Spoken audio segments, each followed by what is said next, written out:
With this one example, he was assumed to be omnipotent.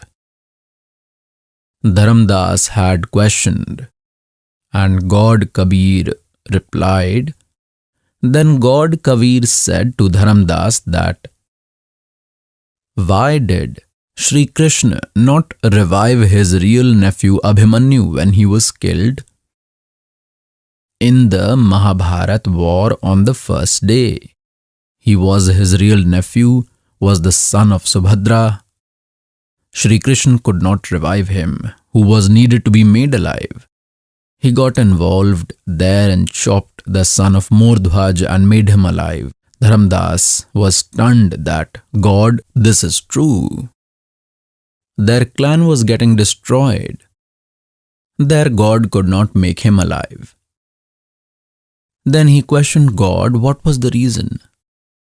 God told that the age of Tamardhwaj was remaining, and they had so much powers that he got him chopped himself and revived him.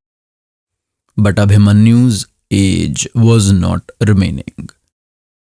Sri Krishna could not do anything, nor can he do.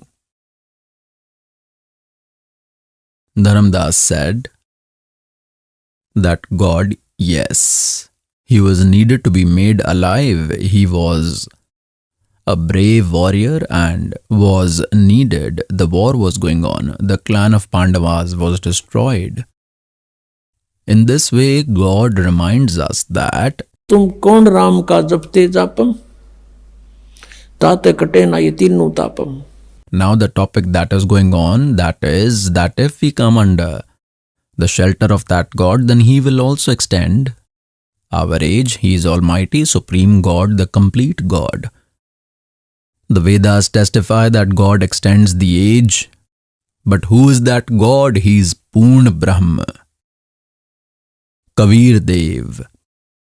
Let me show you a little bit here. That Almighty. Look, we have heard a lot of fables until you see the evidence with your eyes. You will not be able to believe it, because the speakers of the name of Vedas used to do satsang by giving reference to the Puranas, Gita Ji and the Vedas, and we used to think they are the scholars of Sanskrit. They are speaking Sanskrit fluently. They must have understood the